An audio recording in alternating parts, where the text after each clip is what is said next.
Hello, welcome to Geeks Unleashed. This is episode 91. 91. 91. Wow. Hello, 91. We're getting old. All right. Just before we started recording, I actually said to you, like, can you remember when I was like, 25? Yeah, I know, right? We're like taking a trip down memory lane before we started recording. All right. So before we get started, if you are watching on YouTube, thank you so much. We would also really appreciate it if you would subscribe to our channel and like this video. While you're doing that, hit that notification bell so that you know when we upload new videos to the channel.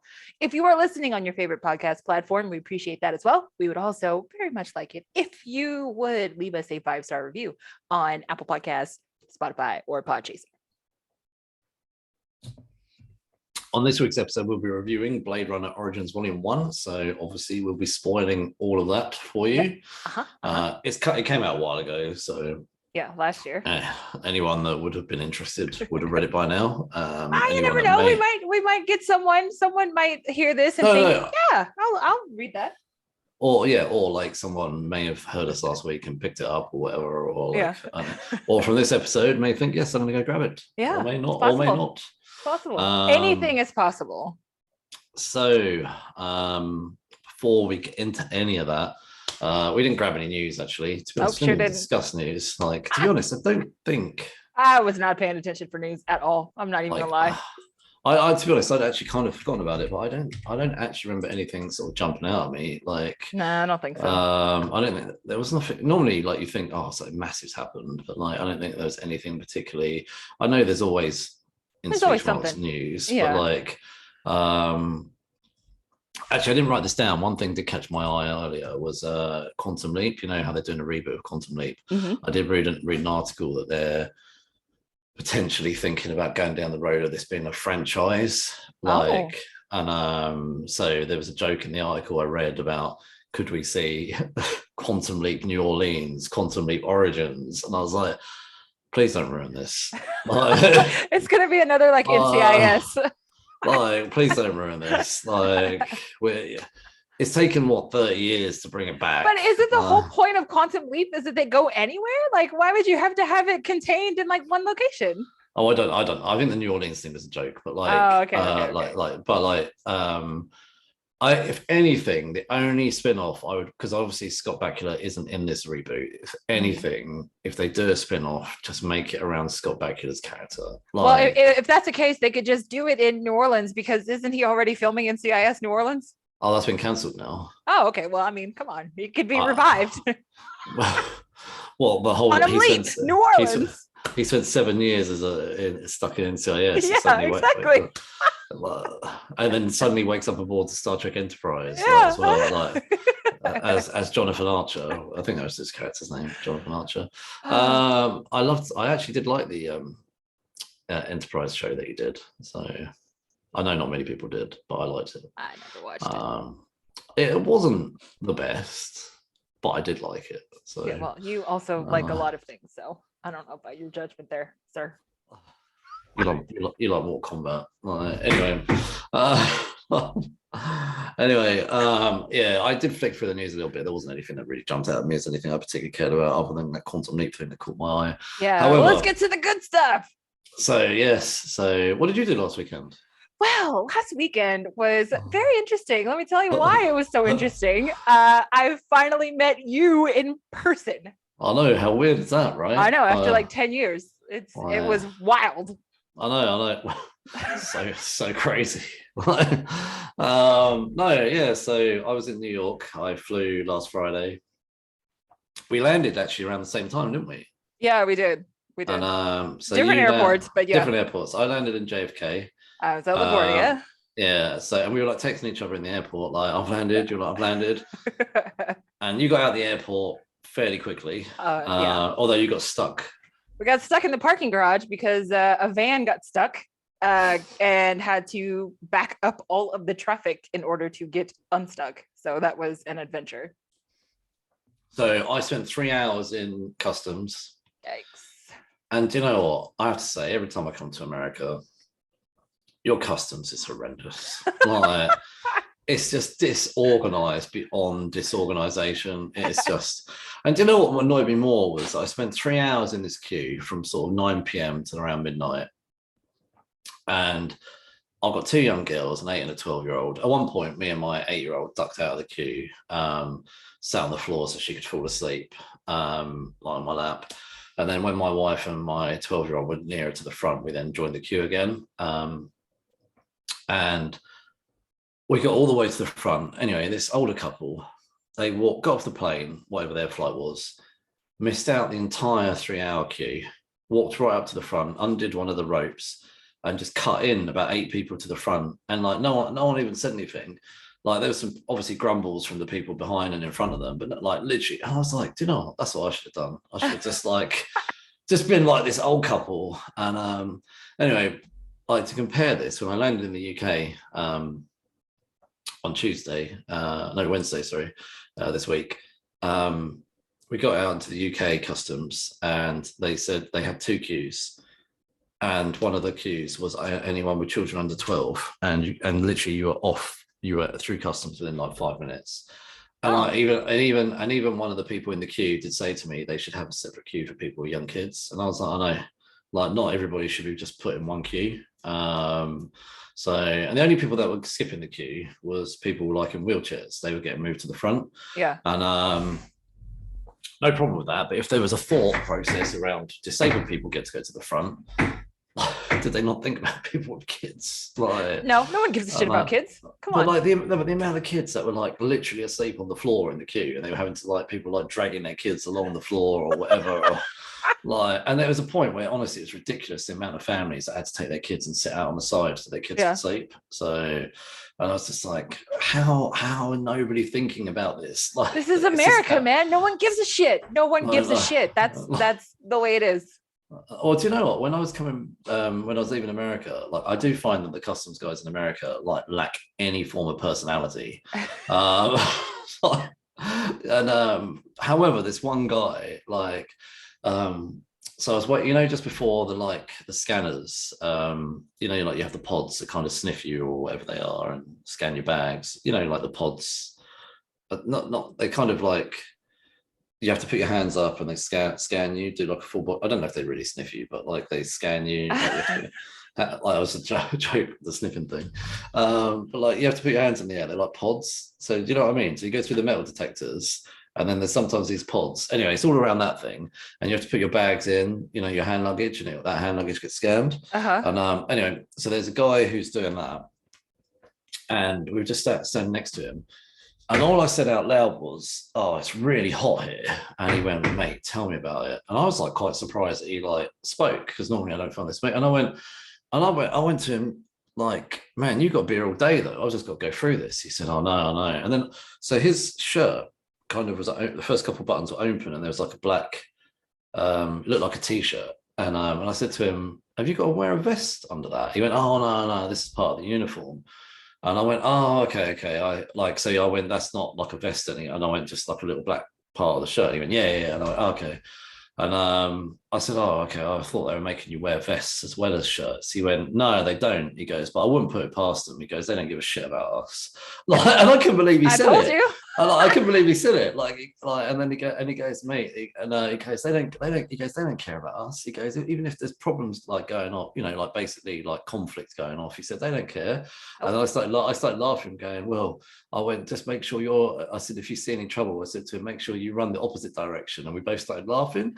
And like when we got through, I was like saying to my wife, I can't believe it's the first like customs guy I met that actually like had jokes. Like I was like, they normally have no humor. Like they just like complete devoid of personality. Like, and so I don't know that guy's name, but I hope he has a good year. So anyway, so I spent 3 hours in customs, finally got out the airport. You're like, by the time I actually got out, you were like going to sleep. I think I texted you saying, "Right, I've finally got out," and you were like, "Yeah, I'm in bed." Yep. As soon as you texted me back, I was like, "I'm passing out. Like, I'm tired." and then we got in crazy taxi car ride, and I nodded off in the taxi, and this guy was driving like an absolute maniac. I woke up when he like hit the pavement or something, and I actually woke up, and I actually literally woke up, and I actually shouted out, "What the fuck?" Like literally, like, and then my wife said to me, like, I'm glad that you finally woke up, because he was driving like that since we left the airport, like all over the place. Sounds like you just got the full New York experience in the first like hour of you getting out of the airport. 100%. Yeah. And then so I think by the time we checked in and got up to the room, it's like 1 a.m. and I was like, oh my god, this is like the longest day ever. And then I was like, I need to eat. And so we said to the guy at reception, I was like, what is open? He's like, well, 24-hour stuff. He said there is like loads of $1 pizzas around, but he said if the nearest thing is literally across the road, McDonald's. So obviously McDonald's was it. But yeah, so then the following day, me and you, obviously you went off and met up with other people. You can tell us about that in a minute. But then, but me and you, we met up for around, I think it was around 6:30, something like that, in the evening. And then we went for a couple, cocktails and beers. Yeah, we did some pre-game in it. Then we met up with some other fun folks. So then we met up for about an hour at a bar called Lucy's outside Madison Square Garden, which is pretty cool. I like that bar. And so then after that, we walked down to Midtown Comics and we met up with Phable, Herm, and Kay. So Phable and Herm are part of the Bad Batch, which they have like their own YouTube and Instagram live streams. And Herm's never been on here, but Phable has. He came on, I want to say it was in October, was it? We had Herm on a show, didn't we? We did. No, we did have Herm on a show. We had Herm did. on our end of year show. Yeah. Sorry, I forgot about that. No, but we have Fable's been on twice then. So Phable came on our end of year show, and Phable came on. We did a double movie review with him, didn't we? Yeah. Was it A Quiet Place? I think so. Yes. Yeah. So, so they met up with us around 8 o'clock outside Midtown Comics, and it was quite funny because me and you walked up and we saw Herm. And then like Phable came like the other way, we all like got there at the same time. Then we went up into Midtown and we all bought some stuff together and like had a bit of a laugh and stuff like that. Oh, you got it. Well, I didn't get this at Midtown. Midtown didn't have this model, but I went to Forbidden Planet earlier in the day and I got a Yara Floor pop. I was so excited. Because Yara Flor is my favorite. She's like my favorite new character from DC in a long time. So I was super excited to get this pop. Actually, what I'll do is get it out now. This is my Midtown Comics bag. Full of goodies. We're doing a bit of show and tell. Oh yeah. This is great audio content here. Yeah. I haven't even read all of these because it's just been so busy. But I did start reading this in the airport. So She-Hulk. You did? You texted me and Kay because there was a thing in there about pizza. I know. Like, which, by the way, me, Mark, and Kay did end up having some of those dollar pizza slices, like 1:30 in the morning. It was, so I got Marauders issue 1, the Peach from Moko cover. Everyone loves Peach. She-Hulk issue 3, as I just showed you. Got the reprint of Peter Parker's Spectacular Spider-Man with which issue is this? Issue 1 with the tarantula. Everyone knows this cover. And then I also got the reprint of Amazing Spider-Man 238, Hobgoblin, and everybody knows this cover. And I bought Something is Killing the Children, issue 21, and we did review the first 20 issues back in October. We did. So this has been on a break. Have you picked up any of House of Slaughter? The first 2 issues, I just have fallen behind with a lot of stuff. So that is something I do want to get. I did enjoy the first 2 issues, but I have not carried on with that. So we met Herm, Phable. Me and you went in Midtown. We bought a few bits and pieces. Then Kay from Paperbacks and Soundtracks, who's been on here before, was meant to meet us at 8, but he was late. He was coming from Jersey. It's a long trek. He was late by a whole hour. We literally walked out. We walked out of Midtown and we were like, literally like looking around and we're like, okay, well, Kay's still not here. And then suddenly out of a crowd of people, suddenly Kay just walks over. It's like, oh, all right. Like, and so then I was like, right, okay. So also my wife and 2 kids were with us and we walked them back to the hotel because obviously it's New York. I wasn't going to let them walk off on their own. It was only a 5-minute walk. So we walked them back to the hotel, said goodnight to them. They went upstairs and then what we did was something pretty cool. So Robbie, Rockin' Robbie from the Pop Culture Philosophers, as you may know, every Saturday is on Dylan's Horror Show on YouTube, and Phable had the link for the live stream. We totally crashed someone else's live stream. It was hilarious. They didn't know that was going to happen. So Phable jumped on the live stream like on his own, and then he's like, "I've got some friends," and then Herm jumped on, and then I jumped on, and then Jasmin, and obviously Kay as well. And we only jumped on for like 5 minutes, but it was pretty hilarious. Yeah, I went back and I rewatched that, and I'm gonna have to say that Robbie was like, Mark is British. I bet Mark can drink everyone under the table. And I would like to state for the record that is incorrect. Okay. I just want everybody to know that is not what happened. I drank as much as you. I did drink as much as you. The first drink you had, you kept saying, "Ugh, so strong." I did say it was strong. It was a cocktail. It was a cocktail. Like I said, it was strong. I still drank it. Like I drank as much as you drank that night. But I did say that drink was strong. Like I said you can taste the alcohol. Making me look bad now. But like I was par for par every drink you had. Like so. Anyway, so that yeah, I can handle my drink. Thank you. Anyway, so yeah, then we've got after we jumped on the live stream, then we all went across back to Lucy's as it was opposite. And do you know how cool it is though to have a drink in a bar outside Madison Square Garden? Yeah, during a Rangers game. Yeah. Oh yeah, and then like at some point, like suddenly the bar just got filled with Rangers fans. Like, and yeah, it's like I don't know, it's pretty surreal. Like being British, obviously, and obviously not going to America as you know, obviously you live in America, but like not being like. For me, it's quite surreal. This is the kind of stuff I watch on TV. So, like to be with Americans talking about like American things, and like you just said a minute ago, we got into arguments about pizza. Like, and for me, it was like way over my head hearing all these arguments about pizza. No, we actually pulled in people that were sitting next to us too. We were like, okay, question. So yeah, we got this. What style of pizza is the best? We got this couple from Nashville joined in, and suddenly ended up in this huge debate about pizza, like, and about deep dish versus like thin slice and all the rest of it. And I was just like, at one point I said, look guys, who cares? It's pizza. And like everyone jumped on me, I think. I was like, whoa, all right. And then this guy from Nashville went, come on, man. Like if I started talking about bangers and mash or Sunday roast, I was like, all right, Sunday roast. I'll probably do debate that a little bit. Like so but it turned into like this really cool night, basically. Like everyone was there. It was just brilliant. So put some photos on our Instagram and Facebook and stuff like that of all of us meeting up. But yeah, I think the drinkers were definitely me, you, and Kay. Yeah.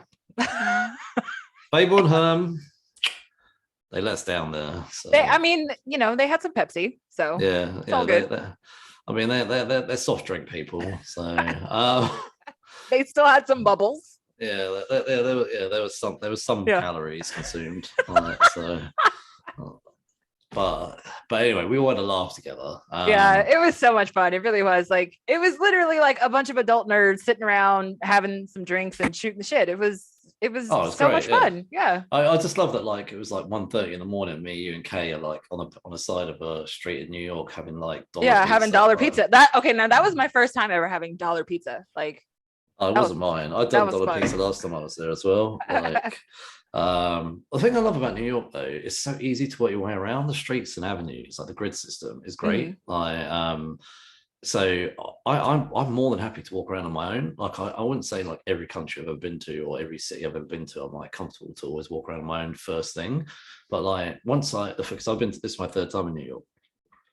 And the first time I went there, I was like early 20s, and I just like had no problem going around on my own. And like the person I was with at the time said, like, does that not bother you? And I was like walking around your own. I went, no, it's easy. Like, all right, well, next time we got to get you on the trains. I've never done the trains. Like that's the first thing I do when I get to New York. The first thing I do is I find a station, I get a subway card, and I am golden for the entire time that I'm there. So I think every time I've been there, I have got a tour bus, and normally I get a tour bus like that does like 48 hours or whatever. So I'm like, okay, well, I've paid for this. I'm not going to pay for the subway.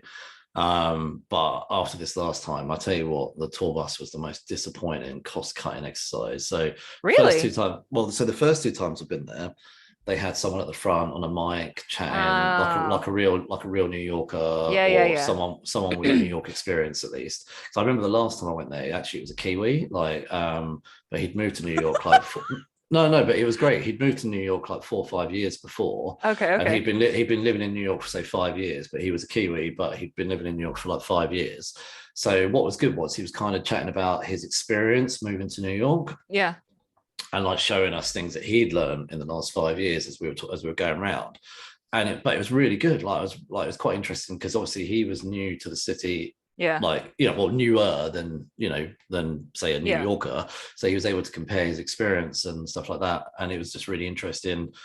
He didn't really talk about New Zealand, but he was just coming to it from his point of view of just coming to the city a couple of years ago and what he's learned and pointing out different things. And it was really interesting. Obviously he knew about the history side because they probably wanted to, that's obviously part of the tour, but like he was able to inject his own personality. Anyway, this time around, you just get given some headphones and you plug them in and you like just listening to pre-recorded stuff as you're going around. Yeah. And then they cut that up with like music and stuff like that. And it was like, this is crap.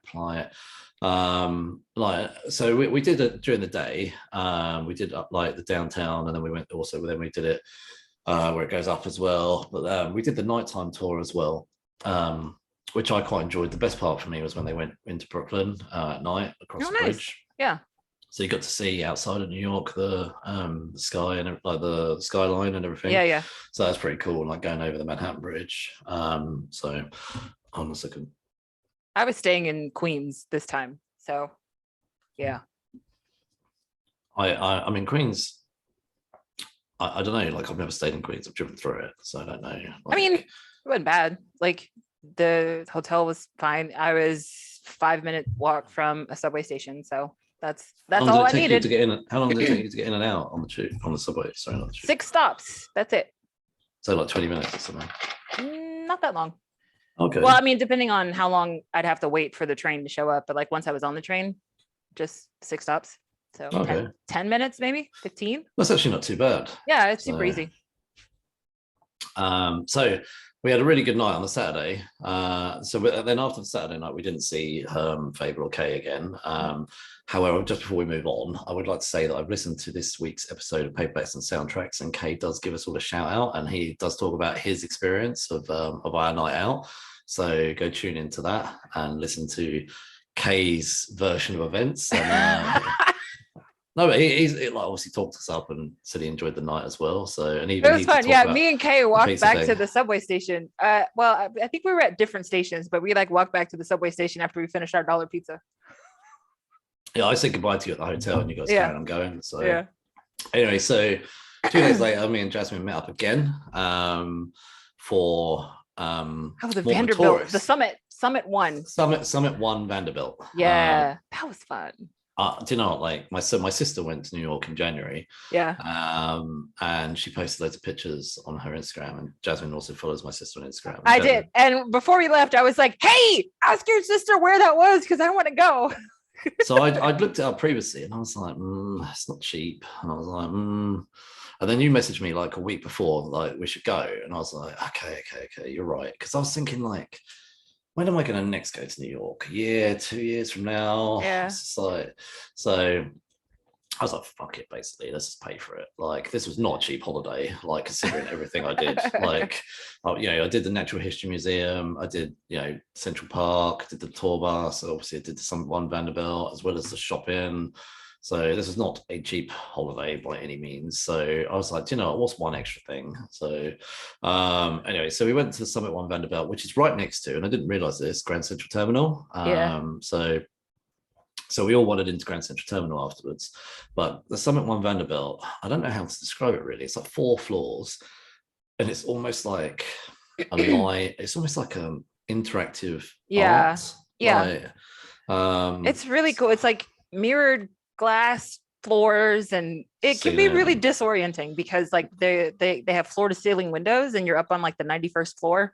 So you're above the observation deck at the Empire State Building.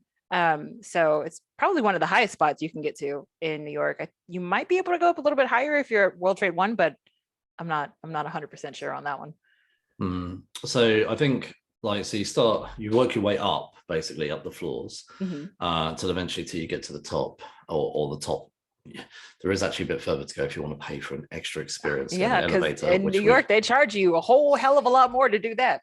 Yeah, so we didn't pay for the elevator, but we went up as far as our ticket, and basically I would say that you're on par with the Empire State Building from what it looked like. From what I remember, though, when I did an Empire State Building tour a couple of times ago, it was the 86th floor is where their observation deck is.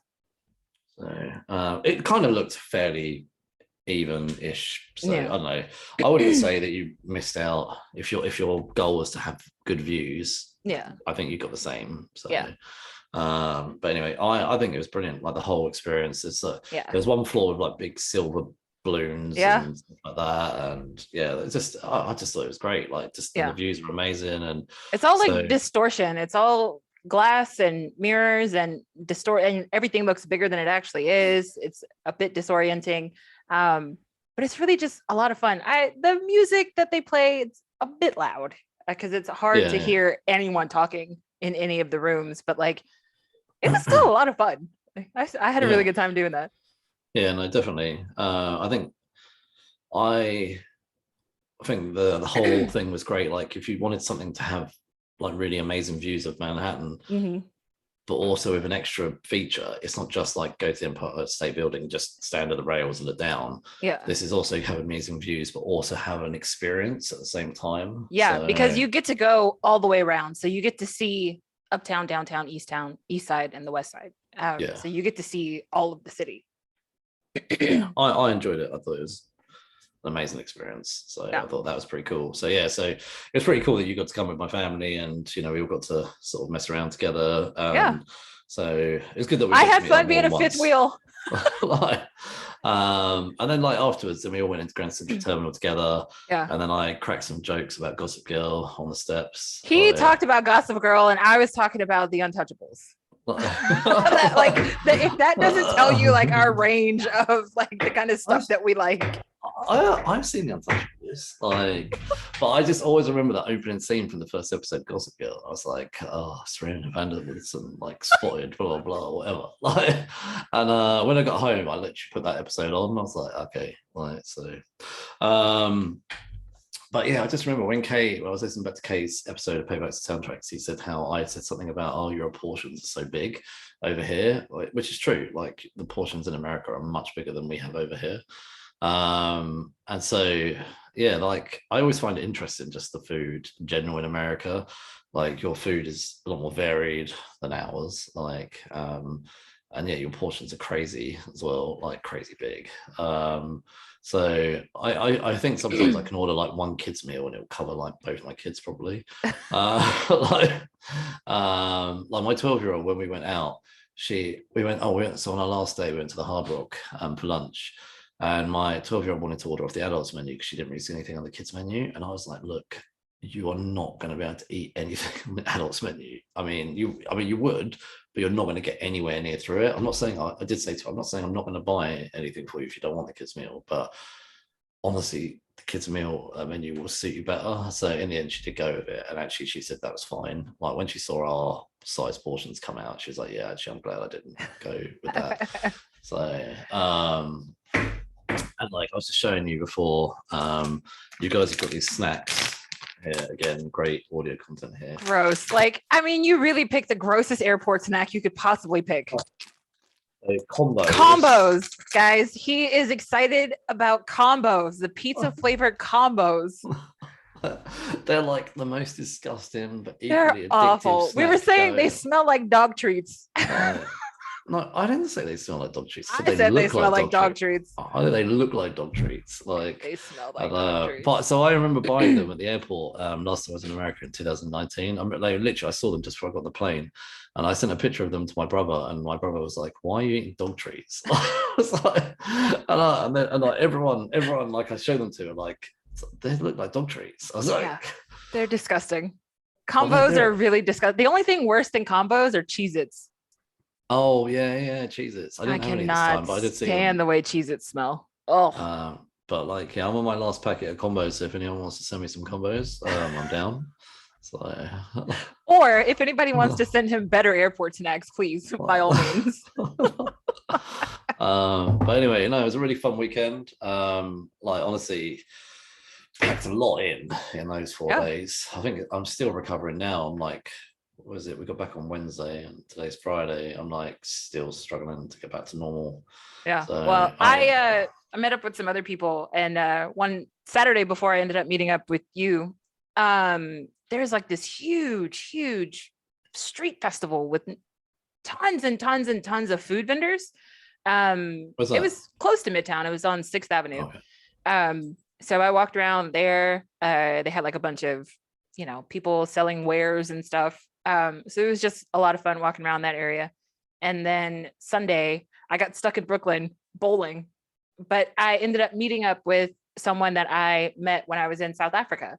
So it was kind of like this whole weekend for me was just to like hang out and meet up with people that I haven't really seen. So that was a lot of fun. That's pretty cool. Yeah, like it's a really, really amazing weekend. Like, I'll see you same time next year.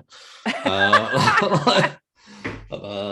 like, we wanted to meet up with the two brothers at a water cooler, but that didn't happen, unfortunately. Well, we'll have to go back. That's all. Yeah, we'll have to make it like maybe not, or do thing, like New York Comic Con. Yeah, that'd be good. Because that's October, so that's a whole other time of year. What, this year?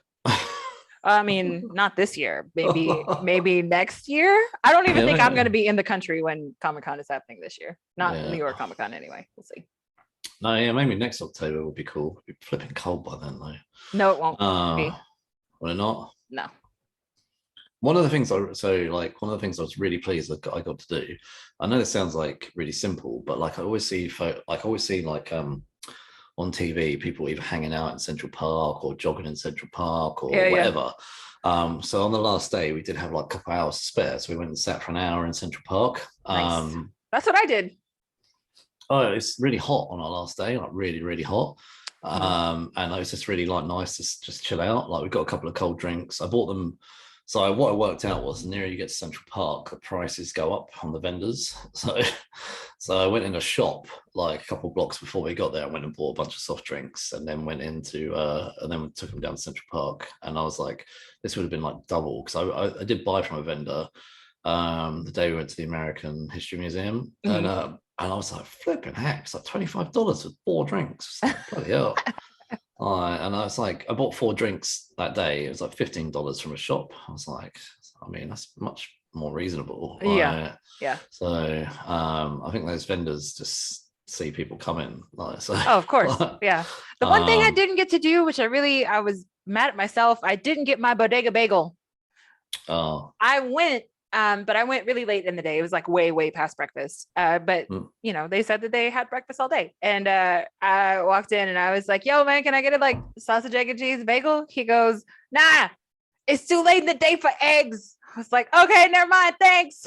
I do like this other thing as well. I love is like the delis, like there's so many delis, but like, I went in this deli and my youngest daughter just kept saying she wanted cereal. And I was like, I don't know if we're going to get cereal, but I went in there. They did have cereal. My wife and my other daughter wanted bagels, so they had bagels. And I just went up to, so they ordered this at first. I went, look, man, I was looking at his menu. I went, look, man, I can't see what I want. He's like, what do you want? I went, well, I like the idea of your breakfast wrap.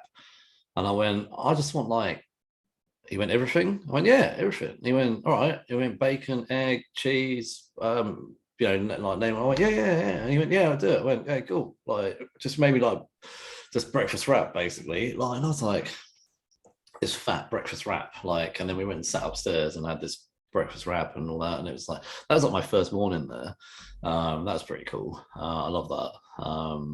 So yeah. Oh, and I know this sounds really like, I don't know, like not particularly like exciting in terms of being, sticking to safe stuff. Basically, that's probably.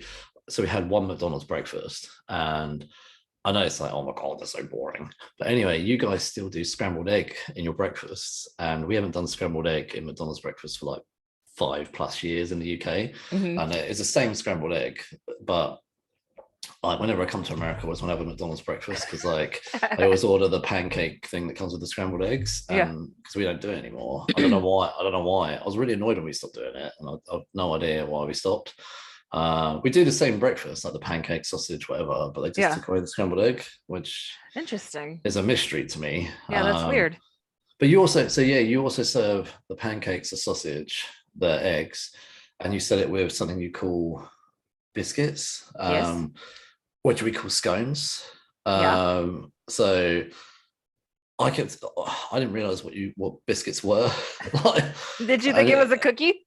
No, I knew it wasn't. No, I knew it wasn't like that. I just didn't know what it was. And then when I got it last week, I was like, oh, biscuits are scones. I was like, how weird is that? Like, such a different name. Like how the names are different. So did you know that biscuits were scones? No, because here scones are like triangular things. They're not round like biscuits. What, same sort of No, they're way more dense and crumbly to me. Yeah. And biscuits are like soft and fluffy. Yeah. So yeah, anyway, so they came so it was like pretty cool to get that. I know it's not particularly like, listen, I make sure to try McDonald's no matter what country I go to, just because I want to see what's different in every country. So I did on the first night I went there. Like I said, we went there on the first night. The menu looked fairly standard, similar. The only thing it didn't have actually was a vegetarian option. I don't think America's still on board with vegetarians just yet. A lot of the fast food places now have the Impossible Burger. That's like literally like the only thing that seems to be on the menu is the Impossible Burger. But over here, like sometimes you can go to places here and like half the menu's vegetarian. No, dude, you saw the portion sizes here. Look, we're fat and happy, okay? Like we don't give a shit about being healthy at all. Oh no, there's so many people I know vegetarians. So many. Well, yeah, but those people go to like vegan places. They don't eat at McDonald's. Yeah, but like you can even go to a steak place in the UK and they'll have vegetarian options. So no. I mean, if you go to a steak place and you want a vegetarian option, they're probably just gonna offer you a baked potato. Like, what the fuck? Why would you go to a steak place if you're a vegetarian? No, well, because obviously I'm a meat eater, so like my wife's vegetarian. So if I wanted to go to a steak place, they still would offer her. There's still vegetarian options they would have. So no, if you came to Texas and you went to a steakhouse, Michelle would only be able to have a baked potato and like the salad bar. Like there are no vegetarian options. Hopefully you guys will catch on at some point. So like anyway, no, just the whole weekend was really amazing. Just everything, got to pack in so much.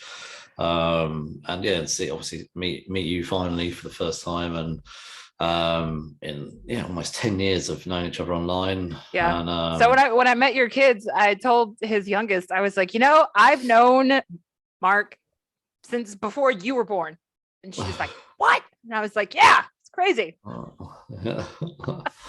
So yeah, like well, I remember telling you that Michelle was pregnant with Lexi. Yeah. So, and then you got to meet her. So it's wild. Yeah. So it was a really amazing weekend. I can't wait to do it again. But it's great that we got to incorporate other people that we've met, met, sort of me and you that have met since doing the podcast as well. Like, just for me, I guess it's different for you because you lot were all American or are American. Like, but for me, being English, seeing whenever I go to a bar in America, I go with obviously other English people, whether that's my mum and dad or my brothers, or like, so I remember me and my brother Neil getting really drunk in Las Vegas once, but that was just two English guys going out. Who hasn't gotten drunk in Vegas though? Or me and my wife have been to America those times, and it's basically always just the English experience in America. Yeah. But it was great to be like going out with you guys, and whether it was the dollar pizza or whether it was drinking in America at the bar. Like I actually got to experience it with Americans through and hearing American conversation and all right, here's the deal. Next time you are going to get the full New York experience, because you have not really experienced New York until you have been on the subway train with some dancers and you almost get kicked in the face with the break dancers on the subway train. So that is what you're going to do the next time you go to New York. Oh no, I do want to do the subway. Like I haven't been brave enough to experience the subway. That's something I don't know. I hear so many terrible things, and it You probably ride the trains in London. I mean, it can't be that different. from what I've heard, it's a lot worse. So, like, and it didn't help that like my last morning I woke up and there had been that unfortunate shooting at the subway in Brooklyn. Yeah, Like that was scary. So when I woke up and I read that, I was like, see, I was also like, though, not to get on that tube. People getting shot randomly is a very American thing as well. I think we're very desensitized to it at this point, but it can be very jarring for foreigners. Oh, so yeah, when I was walking down the street, my 8-year-old saw a policeman, obviously carrying a gun, and she just goes to me, "Is he carrying a gun?" I said, "Yeah, he is." So we ended up walking neck and neck with this copper, and I just said to him, "Oh, hello, mate," and he's like, "You're right." And I don't think he got anything that I said to him. So I said to him, "Oh, we're from England." He's like, "All right, yeah." And I said, "Oh, I was just explaining to my 8-year-old that American policemen carry guns because we don't have guns." And he went, "Right." I was like, so yeah. So I was like, so yeah, like it's obviously quite, and it like quite sort of weird for her. All right. Take your daughter to Italy where they walk around with fucking AK-47s. That was weird. I just don't think I think that American policeman just was like, this doesn't make sense to me. Like, why would they not carry guns? The first time I realized that, like, that the cops in London don't have guns, I was like, the fuck? What do they do? Like, what do you do? But then again, like, that's just we have desensitized in American. We have armed police forces, like armed parts of the police. Like if there was a shooting, which is incredibly rare over here, we do have armed police parts, you know, like that are fully trained, will go out and, you know, obviously are equipped to deal with that. But yeah, they have obviously other things like tasers and batons and stuff like that. So yeah. But that's the thing though, you know, if we say had a police force that carry guns, then the criminals are going to have to step it up and carry guns. Like, so I just think it's good from my point of view that none of the cops have guns, or, you know, unless it's the armed forces. And very rarely do we have criminals running around with guns over here. So yeah, if only that were the case here. I much prefer it this way around. Like, so, I'm pretty sure most people would. Yeah, I know you guys are very passionate about your gun laws. Oh, don't get me started. I'm much more on this side where I would much rather we just kept them locked up and they would just save for the shooting range. So, but yeah, anyway, no, it was great. I loved it. So I think we should probably stop talking about New York now. We probably talked about it for way too long, but yeah, I think it was a great weekend. Like, I don't know, quickly recap if there's anything you've read or watched you want to shout out at all or not. One of the other things I picked up from Midtown Comics, I got a Wonder Woman t-shirt, but I also picked up a manga that I had been looking forward to. It's called Lynx. It is by the same woman who wrote Given the series, or writes Given the series. So I read that on the plane. That's the only other thing that I've read since I've been back home. I, on the plane there and back, I watched the first 3 episodes of Picard season 2, and on the way home I watched the episodes 4 and 5. I think 6 and 7 have come out, but I've not watched those. Oh my god, season 2 of Picard is literally like day and night to season 1. Yeah, because you shat all over season 1. Season 1 was so bad. Like, it was just a complete snooze fest. Like, how they ever thought that like people would enjoy it. It honestly was just so boring. Like, it just, words could not describe how bad season 1 was. That honestly, like, so my dad said to me, I wasn't even going to watch season 2. And my dad was like, no, give it a go. Honestly, it's really good. It's like action packed, whatever. And actually, he's right. It was like this, every episode something happens. Like, it's really good. It's like got parallel world, not parallel worlds, time travel. The timeline got changed. It's just action like constantly, and it's brilliant. I love it. So 5 episodes in so far. I'm 5 episodes in so far. It's pretty good. Like, I would have to say, I'd shout that out as being something really worth your time. Well, I'm glad that it has improved for you. I would almost say, if you've not seen season 1, do not bother and just go straight into season 2. So there's a bunch of new characters in it which got introduced in the first season. If you really want to know more about their backstory, yeah, go ahead. but I would watch it after you're fully caffeinated, not tired in any way, shape, or form. And it would not be binge worthy season 1, but season 2 is definitely binge worthy. Like I say, I watched 3 episodes on the way there and 2 episodes on the way back. And that's on Paramount Plus in the US, right? Yeah, Amazon here. I think I'm gonna have to get Paramount Plus because I really kind of want to watch Halo as well. Yeah, that looks good actually. So I've never played the game. Have you? I've played it, but I don't like first-person shooters. I don't either. That's not my thing. Yeah. I like story-based games. So I mean, I don't mind shooters, but like if it comes down to playability for me personally, I prefer third-person shooters. So like I've gotten a lot further in Gears of War than I've gotten in Halo. Yeah. I'm not. Yeah, I tried. No, I didn't. I tried playing Halo once with someone who actually knows what they're doing, and I did it for like 5 minutes. I was like, no, this game is not for me. This is way too complicated.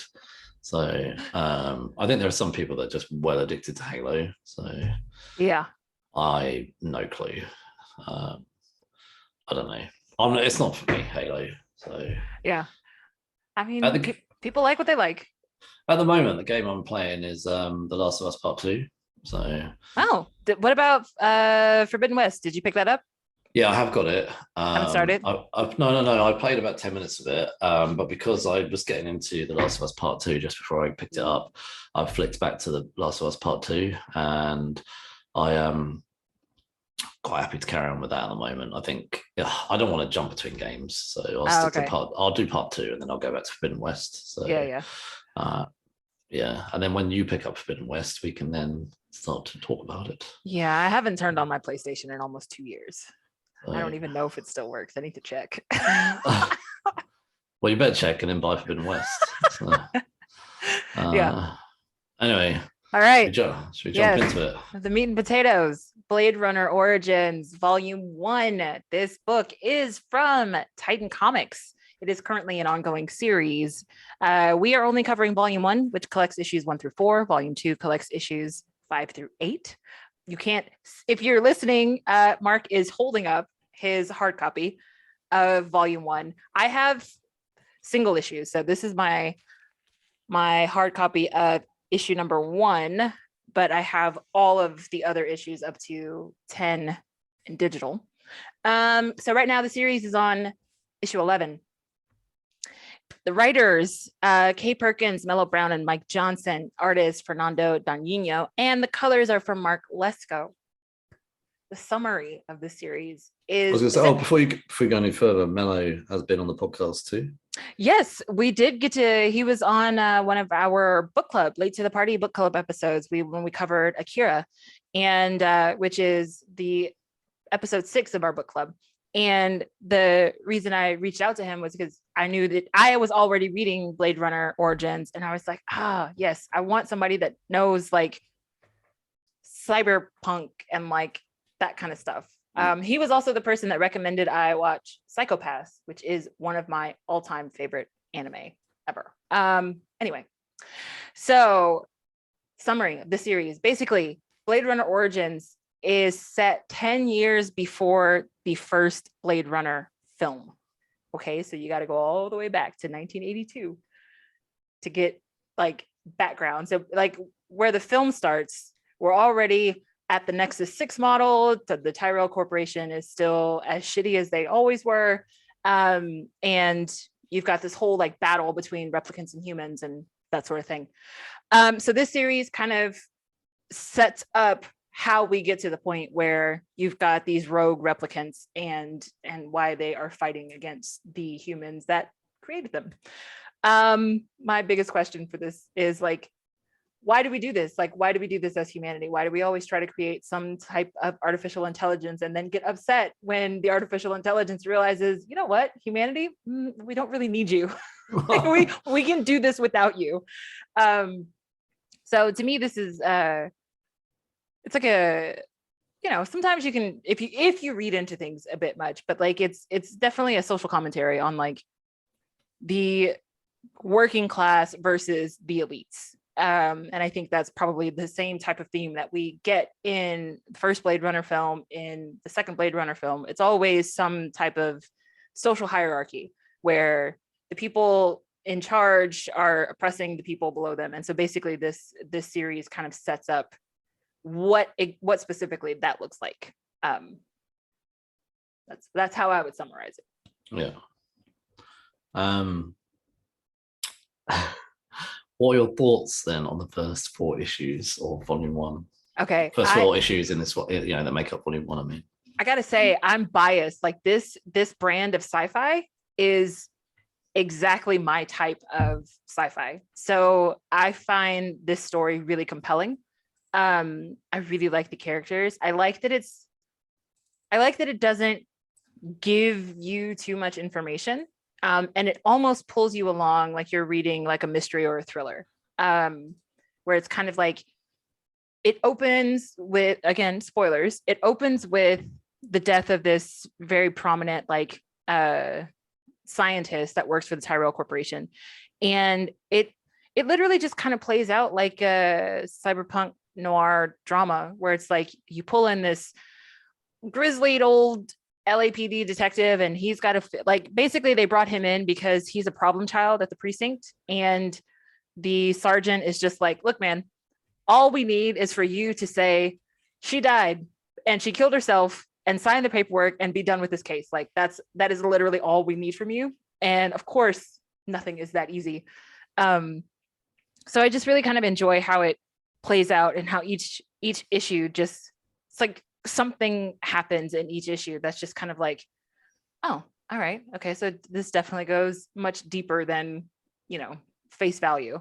So to me, like it pulled me along, and I really enjoyed just kind of reading it to the point where it's almost like I feel like I'm reading a novel. Not that it's wordy, but like I feel like that's the kind of pace that it has, where it's like it's explaining just enough with the dialogue, but it's also compelling enough that I definitely want to keep turning the pages. Yeah, I don't love the book as much as you did. Like I think like I was saying, I think because you've read up to issue 11 already. 10. Obviously only reading the first 4 issues. I think I read something online which kind of summarized I think how I felt. Like it wasn't amazing and it wasn't good for me, but I guess I enjoyed it. Mm-hmm. So I think probably there's enough here to maybe make it good if I was to read beyond these first 4 issues. Okay. But as I was going through it, so one of the first things I thought of when I was reading this was a comic which I loved called Dark Minds. I've not heard of that. So Dark Minds came out a long time ago. I was like 16 or something when it came out.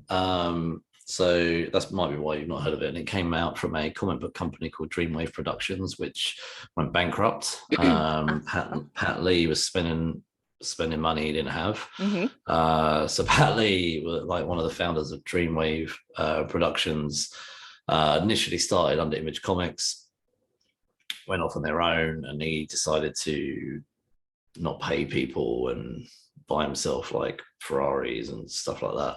Yikes. Come on, man. But in the beginning, when I guess he was paying people, I read a couple of the comics came from Dreamwave, but the one I loved was Dark Minds. I literally bought every issue of Dark Minds that came out, and it was set in a very similar sort of futuristic world like this, and here, like, I'm going to show this page here on the video. Oh yeah, that's one of my favorites in the first issue.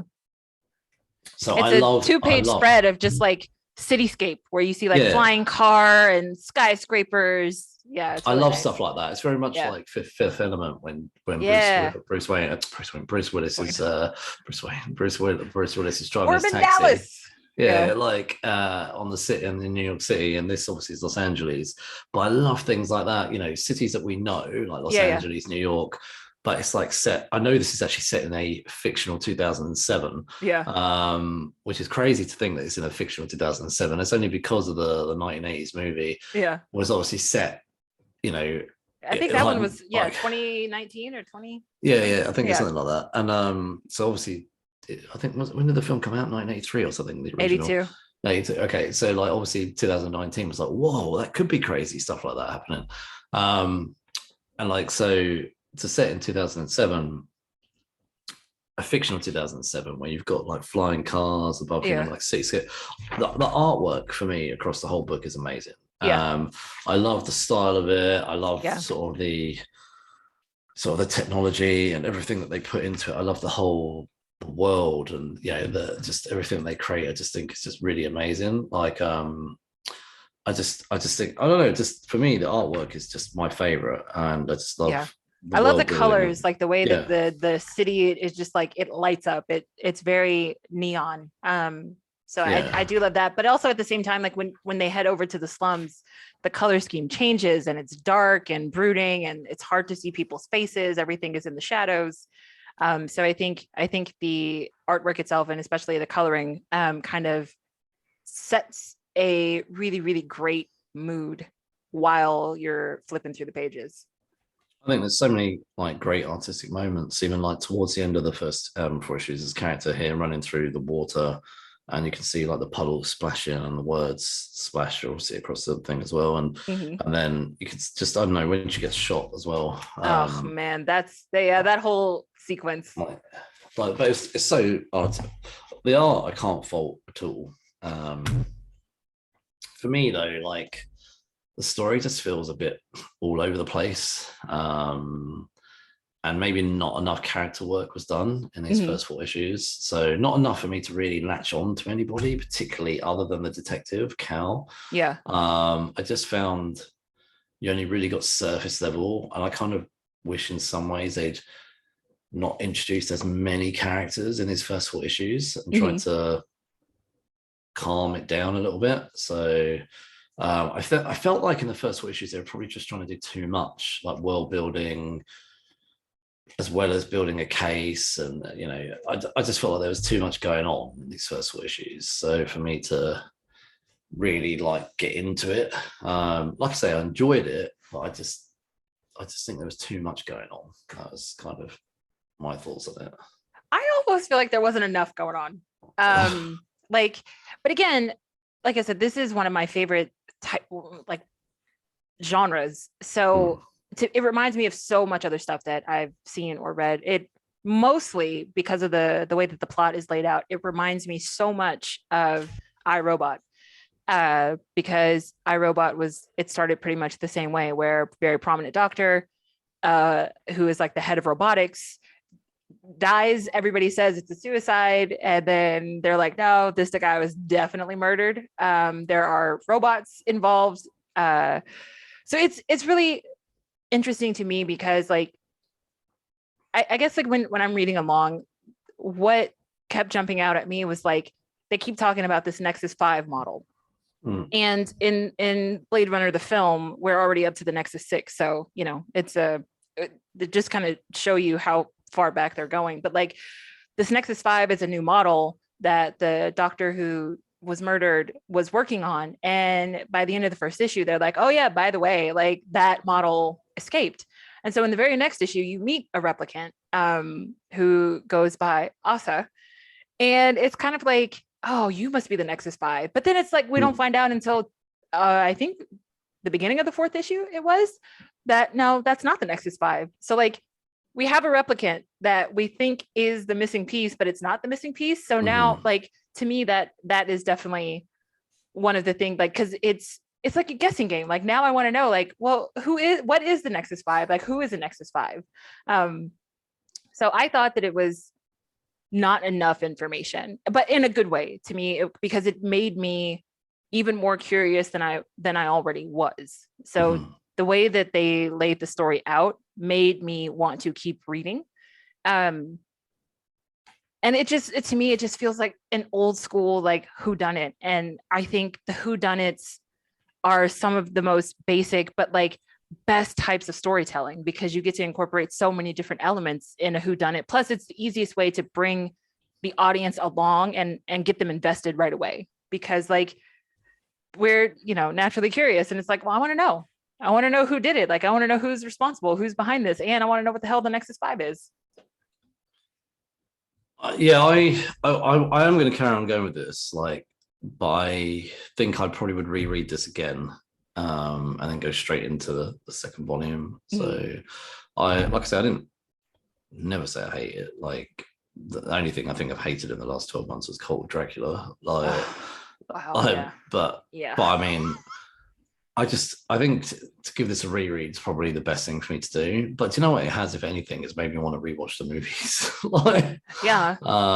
I do love the world of Blade Runner. I've only watched the sequel of Blade Runner once, but I've watched that original film several times.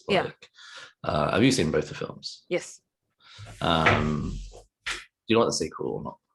I do. Okay. I love the cinematography of it.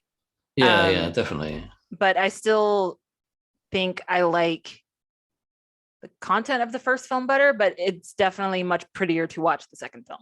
Oh yeah, like 100%. Yeah. I think the first one's a lot darker and grittier. Yeah. The second one is kind of has its grittiness and darkness, but there's kind of a lot more sort of beautiful sort of moments as well, like the colors as well. I think in the first, in the definitely. Second one. So there's a lot of characters in this first 4 issues. Is there anyone that kind of jumps out at you? 2 favorites, if I had to pick. I have one good guy favorite and one bad guy favorite. So good guy favorite, definitely Cal. Cal Moreau is the main character in this series. He is the LAPD cop that is trying to get to the bottom of this. And then Alora Stahl, who is the representative from the Tyrell Corporation, who I am convinced that she is a replicant. I'm just throwing that out there. Maybe she's the Nexus 5. I don't know. But like, I love a good bad guy. And by the 4th issue, when she comes in guns blazing and takes out another character, I was like, oh yeah, this bitch. Yes, this is like my kind of bad guy. Like no holds barred. Like I'm not gonna waste my time monologuing. Like give me what I want, or I'm gonna keep killing people, basically. So I just love it. I love her no bullshit attitude. For me, the only character I really latched onto was Cal. I just loved his sort of commitment and no bullshit. Like when he comes in and he's getting challenged about the crime scene and stuff like that. And I thought he was a pretty cool character. It reminded me of just, I don't know, characters like Bosch and stuff like that. Yes. Like, you know, yeah, exactly. I like characters like that. They're like, I don't give a crap, like what you say. Like I just, him for me was the most compelling character in this book. And I don't know, I probably would like to have seen more of him. I don't know. If you keep reading, you may get your wish. I'll pick up volume 2, but like I think I'd like to see more of him. I don't know. I guess if you were to, we always talk about what would you do to change and stuff like the this story and stuff. Like I think how I probably would have handled this was maybe to have not jumped into Blade Runner straight away. Maybe made the first 4 issues around Cal, and not necessarily jump straight into replicants and all the rest of it.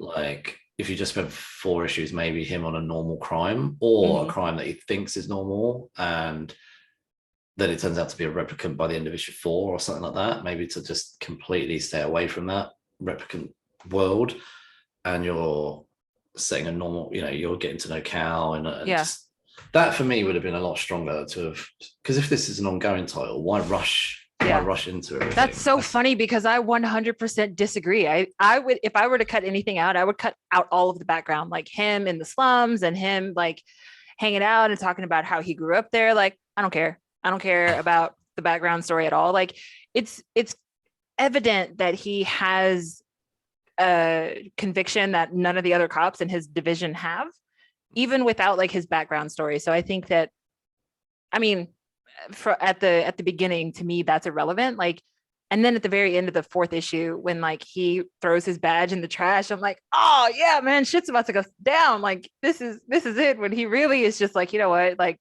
fuck it, like I'm not doing this as a cop anymore. I think I always say stuff like this though. Like I want to get into a character that character that can then carry me through the story. So I love big stories, don't get me wrong. Like, I mean, you hear me talk about Lost a lot. Like, I love big stories, but I think that you need a character to like latch onto to like pull you through that big story. So yeah, I think it was easy to attach myself to his sense of, I know you want me to do a job, but there's something wrong here, and I'm going to figure out what's wrong, versus like, I'm just going to do what you tell me to do. So I think like that kind of attitude is what definitely made me be like, oh yeah, Cal, I'm with Cal 100%. Like whatever Cal wants to do, like I'm behind it. So like, I guess, I don't know, I wouldn't say favorite issue or anything. Oh, but I did have a favorite scene. Yeah, I was gonna say, like, obviously I kind of, for me, because obviously it was one graphic novel, I don't know, it's hard to tell where the issues were, but did you have a favorite moment across the whole thing? Yeah, so in these first 4 issues, my favorite was after, so the doctor who died had a brother. Her brother's name was Marcus. Cal and Marcus meet up, and Cal takes Marcus to the station, and he's like, wait here, I gotta go talk to somebody. And when Cal leaves, Marcus gets taken by Tyrell Corp, and he gets like interrogated by Stahl. And while they're in the car, like she is having a full-on one-sided conversation with Marcus. And like in the panels in the background, you can see like this figure getting like closer and closer and closer to the vehicle. And eventually it just like smashes through the window and makes the flying car crash. Like that introduction of this replicant that calls itself Asa, that is possibly Lydia's consciousness that was transferred to a replicant body before she died.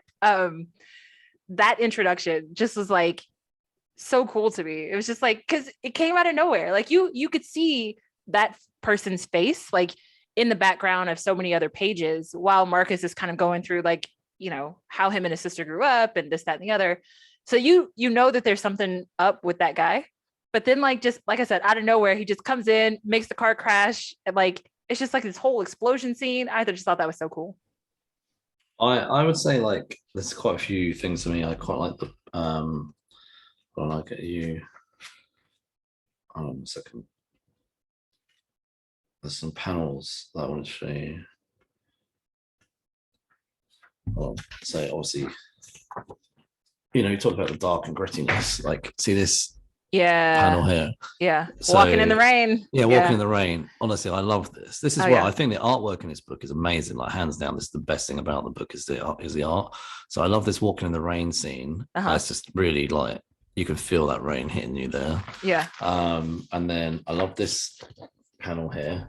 Yeah, see, that's right before the scene that I like. Yeah. Yeah, the futuristic car. What's this character called again? I forgot their name. Stahl. So I love just her in general, her mysteriousness, and just her in front of this car. It's just such an amazing, honestly, just this scene is so good. This is like poster or like I'd frame something like this. Yeah. And then this here is pretty cool as well. The phone, like you said, like hold on a second. Like again, we're like this here, with like in front of the fire, with his hand out and everything like that. Like there's so many good visual moments in this book. There's another one. Oh yeah, this here. This reminded me of Tron. Like yeah. So the car here is very much like Tron. Honestly. The bikes in Tron, yeah. So honestly, the artwork for me was just amazing. Like, do you know what though? One other panel here with Cal, like in his apartment, his shithole apartment, laying on a sofa. Like how normal this is. So how many times do me and you just like fall asleep on the sofa watching TV or something? Like, you know, this is like a normal person thing to do. And he's just like slumped out on his sofa. And I was just like, for me, I was like, this is pretty cool because I fell asleep on the sofa earlier today. It's like 6:30 to 7:30. Just fell asleep on the sofa. Like I just probably fall asleep on the sofa like once a day anyway. So that's what I do. Like what everyone does. So I just love like that moment for me. It's like some normalness in a crazy ass book like this. So look, I admit there's a lot going on. There's a lot of world building going on straight away. I think for me, I'm someone who needs to be like eased into these things. Like it was kind of like all go straight away. So and I love that. I love a good cold open. Like drop me in the middle of the action and then let me figure out what's going on the same time that the character is figuring out what's going on. I love that. I think I guess everyone's like coming to it from a different point of view. Yeah. So I think probably because of that, it might be something worth me rereading. So I've only read it once. I always remember like Vern from the Cerebros podcast. I know that he tends to read everything twice, and he has like an opinion on the first read, and he tends to have a different opinion on the second read. So maybe it's something that I should have done, was read it twice. I just didn't have the time. So I think like the more you have to sink your teeth into, the better. Like, because I mean, like, I have not kept up month to month, but I do catch up with this series. But reading the first issue and not having the second one yet, it was definitely like, that's it. Like, I really, really wanted more than that. Like, it was a very compelling ending in the first issue. Because it literally closes on, oh yeah, and by the way, the Nexus 5 escaped. And so yeah, it definitely makes you want to read more, but at the same time, it was just very like, that's it. Because the book itself is not that thick. It's not like a lot of pages to sink your teeth into. So I think definitely picking it up collected should help other readers if they're interested, especially because they're only collecting 4 issues per volume. So it's not a big, because, you know, a lot of times we get used to the big guys and they collect 6 issues per volume. So this one is not as meaty as some of the other books that people might be used to, but I think because they have less space to tell a story, that's probably why it moves as fast as it does. Yeah, I think 4 issues, like I think the collected 4 issue volume was too short. I think 6 issues would have been better. Yeah, because I think it's going to be a 12 issue run, so I don't know why we couldn't have just done 6 and 6 instead of doing 3 volumes out of there. But yeah, I mean, I can see, like, assuming it's money thing, could be, but also Titan is a smaller publisher, so that could have something to do with it too. Maybe, I don't know. I can definitely see like pacing being an issue if you're trying to give it a shot. But like I said, I am biased because this is one of my favorite genres of like media, of film, of books, of comics, of manga. Like, I love this kind of stuff. So, I mean, I was drawn to it from the beginning just because I knew the subject matter would be something that I really liked. And to me, it didn't disappoint my expectations. Like I say, I enjoyed it. I just don't think it was amazing. But then I think I need to probably reread because I think there was a lot going on. But I also want to read more because I think it was too short in content. Yeah. I think, like you say, 6 and 6 would have worked better. So. I think so. Yeah, I definitely think 6 and 6 might have been a little bit better because it definitely picks up. I think. I mean, I don't want to give too much away in case we do like a volume 2, but like it definitely, you get a lot more to sort of like play around with, I would say. Yeah. Okay, do you any thoughts on this linking with the films at all, or? If they had to do a prequel, I'm glad they did it in this format versus like doing a film prequel to Blade Runner. But I do think it's an interesting setup because it is before the big rebellion. So you do get to see, like, because at the very end of the 4th issue, that's when you see replicants having secret meetings and talking about their revolution and that kind of thing. So it is interesting to have the replicants' background story because I think, like, watching the first Blade Runner film, it was almost like you didn't have that kind of attachment to the replicants. And I think here it makes it a little bit easier for you to want to back their cause because the way that this sets it up, it's like telling you the story from the underdog's perspective versus the film that tells you the story from, you know, the elitist perspective. So I think it's a totally different vibe. And I think it works prequel wise here. Yeah, that's what I'd say. Yeah. I think you're right. Sometimes prequels don't necessarily always need to be done in movies or TV shows, or I think anime is not a bad form of prequel, like or storytelling. Like we have a Pacific Rim. I know that's not prequel, but that was a follow-on. But I think actually sometimes I think anime is quite a good form of storytelling when it's set in a universe that we're already familiar with. Right. But graphic novels, I think, are a good format in terms of like, would we have really needed a big blockbuster movie with, right. I don't know, But before the slap, this definitely would have been Will Smith. Do you know what? I literally was about Will to say Will Smith, and Yeah. I held off saying his name. I was literally going to, honest, I swear to God, I was literally going to say, would we really have needed a prequel movie with Will Smith as the star set 10 years But if they before did do Harrison Ford? one without Will Smith, I think, oh geez, Yahya Abdul-Mateen, who played Black Manta in Aquaman, I think he would be a really good Cal. Yeah. So like, yeah, definitely Will Smith would have been someone they would have gone to. Yeah. I think he's gonna have to wait about 10 years for people to forget stuff now. What a silly move, honestly. I think it'll be fine. He's a Scientologist. Like, they have so much money that Hollywood is going to turn around real quick. You just watch, because that's how Scientology money works.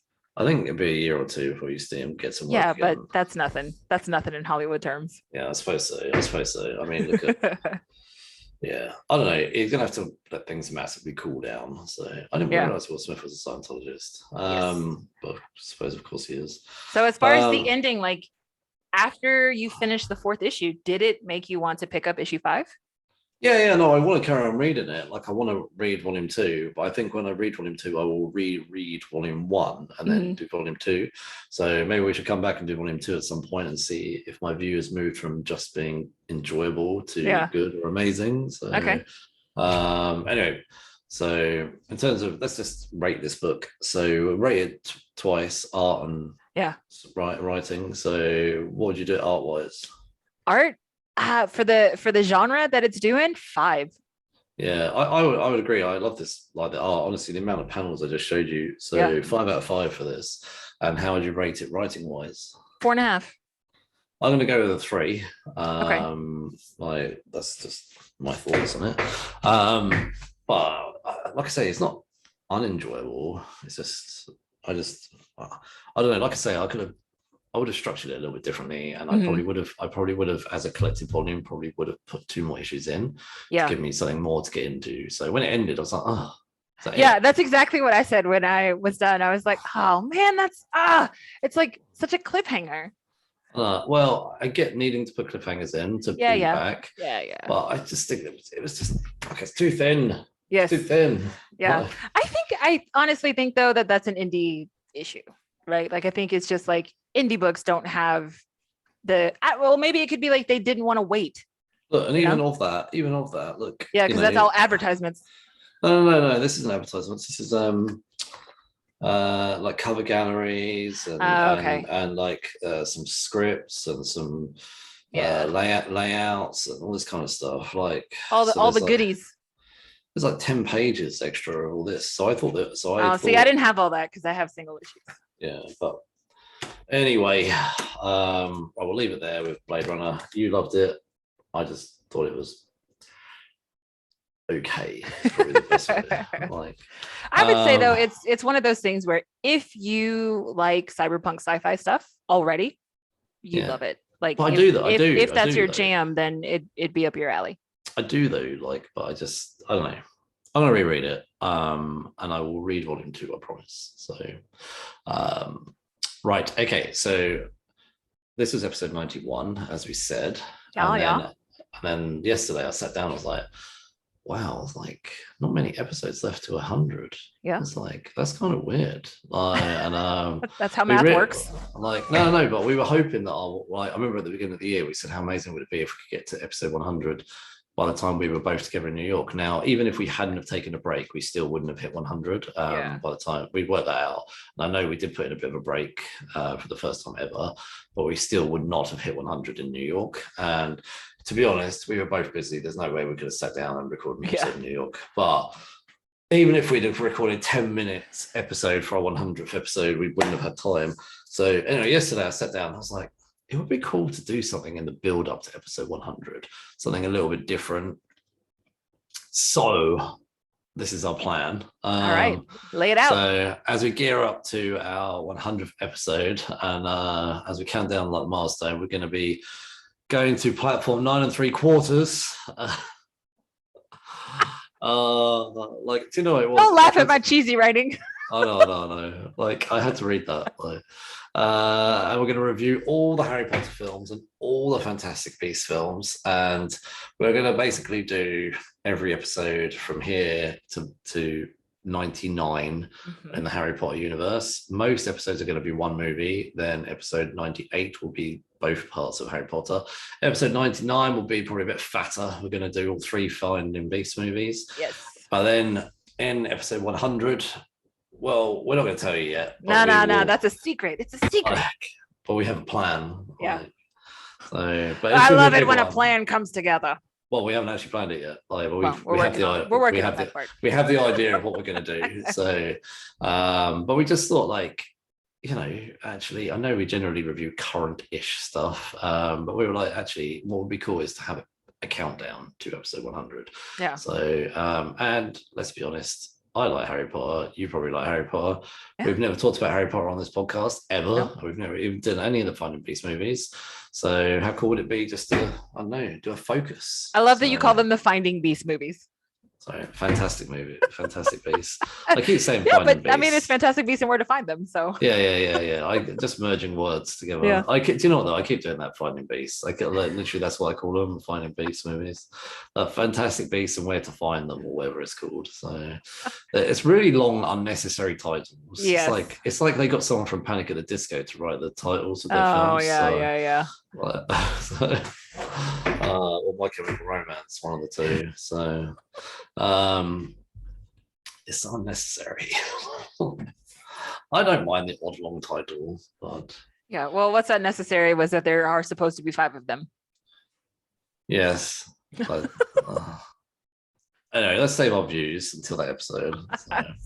Right, so we will be back next week for episode 92, which will kick off with the first Harry Potter, which I have not seen for a long time. So anyway, you can follow us on social media. We are everywhere. Geeks Unleashed is Instagram, Facebook, and Twitter. It's just Geeks Unleashed.